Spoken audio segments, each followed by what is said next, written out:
मैं अभी अंदर जा रहा हूँ। इसमें बिल्कुल लकड़ी का इस्तेमाल नहीं किया गया है, पूरा पत्थर और मिट्टी है, अंधेरा। पुंछ श्रीनगर मेन सड़क से आलाबाद सराया, जिसे मुगल सराय के नाम से जाना जाता है, उसकी तरफ हम चल पड़े हैं। मुश्किल रास्ता है लेकिन पहुंचना ज़रूर है वहाँ पे। आइए देखते हैं कि ये रास्ता भी कैसा है, और बिल्कुल आज हम वहाँ पे पहुंचकर आपको वहाँ की पूरी रियलिटी बताएंगे कि आखिर है क्या है, ऐसा रास्ता है, और जाने की कोशिश करेंगे कि वहाँ पे पहुँचें आज।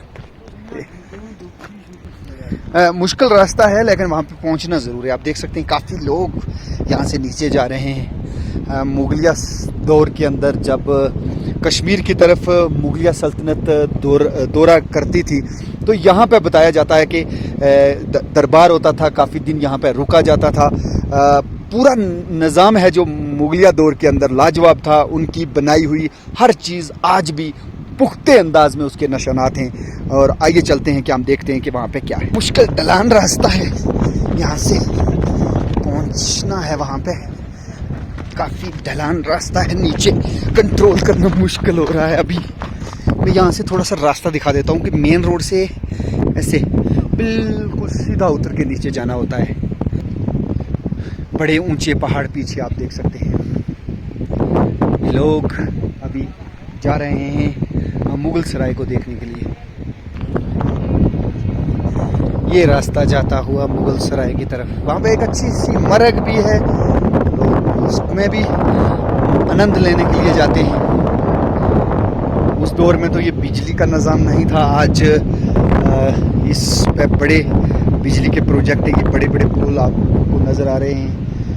ये देखो खंडात रास्ता है, यहाँ पे रास्ता तो अभी तक नहीं बनाया है, लेकिन फिर भी टूरिज़्म अथॉरिटी से हमारी रिक्वेस्ट रहेगी कि एक तारीखी मकाम है, इसको कम से कम यहाँ रास्ता है जो अच्छा बनाना चाहिए, ताकि लोगों को यहाँ आने जाने में आसानी हो। आप देख सकते हैं काफ़ी लोग हैं जो वो जा रहे हैं, बिल्कुल अपनी आंखों से उसका नज़दीक से दीदार करना चाहते हैं लोग कि आखिर मुगलिया दौर के अंदर इतनी पुख्ता बिल्डिंग, इतनी पुख्ता चीज़ें कैसे वो तैयार करते थे, जो कई सदियाँ गुजरने के बाद आज भी उसके निशानात हैं जो वो बाकी हैं।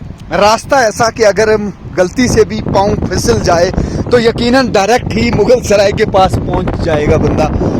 धीरे धीरे निकलना पड़ता है यहाँ से, काफ़ी मुश्किल रास्ता है। यहाँ से फिर मैं एक बार दिखाता हूँ पीछे, यहाँ से हम निकल के नीचे आ रहे हैं। देखो आस्ता आस्ता लोग कैसे उतरने की कोशिश कर रहे हैं, कि बिल्कुल बिल्कुल आस्ता, और काफ़ी अवेयर रह के इस रास्ते से नीचे गुजरना पड़ सकता है।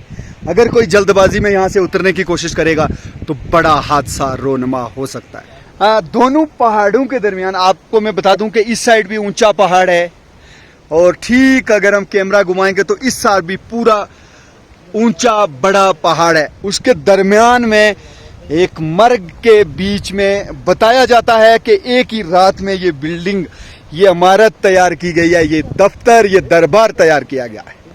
लगभग मुगल सराय के करीब हम पहुंचने जा रहे हैं। एक मुश्किल रास्ता तय करने के बाद हम यहाँ नज़दीक मुगल सराय में पहुंच चुके हैं, और हम नज़दीक से आपको इसका दीदार करवाते हैं कि कितनी पुख्ता तौर पे ये मुगल सराय बनाई गई है।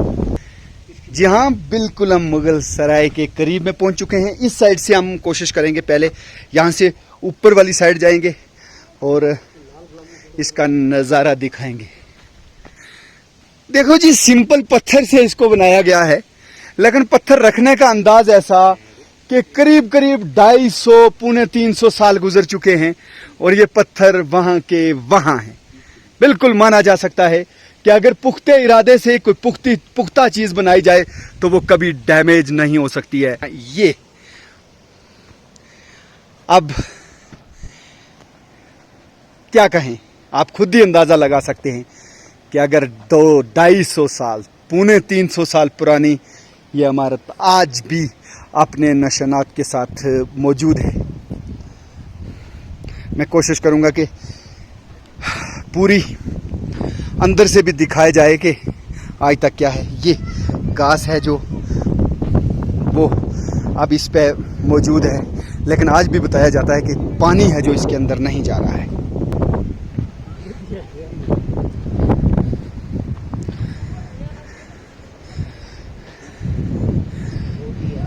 बताया जाता है एक रात में इसको तमीर किया गया। और अब मैं बोर्ड के पास जाऊंगा, यहाँ पे हिस्ट्री भी लिखी है, आपको वो भी बताएंगे। लेकिन उससे कमल ऊपरी सतह की जो, जी हाँ, आप यहाँ से अंदाज़ा लगा सकते हैं कि ये एक जगह है जो वो टूट कर नीचे चली गई। क्या लगा है इसमें, सिंपल मिट्टी और पत्थर ही है, लेकिन जिस अंदाज से इसे बनाया गया है वो काबिल तारीफ है।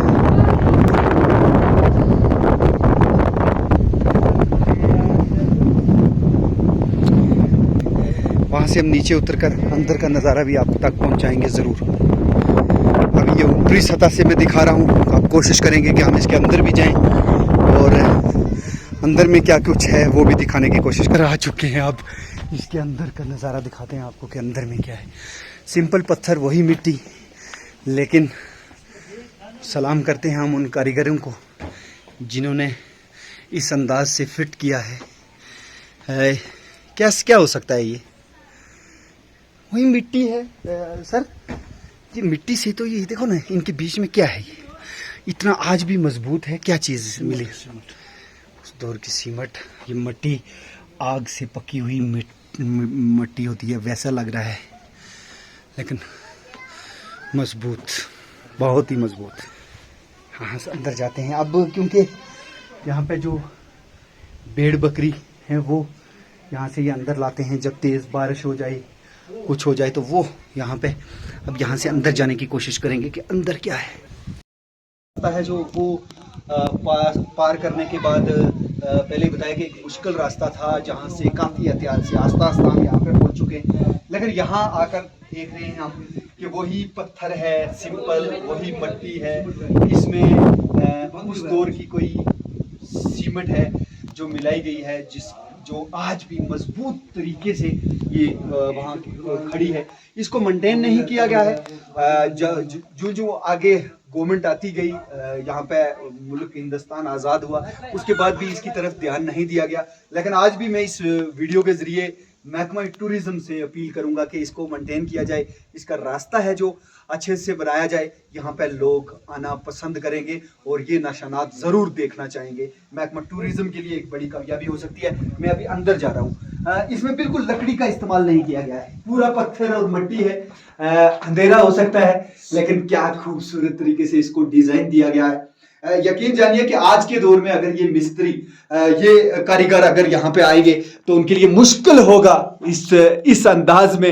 ये बेहतरीन कारीगरी उसका नमूना है जो वो पेश किया गया है। सीमेंट, मतलब माना जा सकता है कि आज के दौर में भी ऐसी सीमेंट है जो वो नज़र नहीं आती है।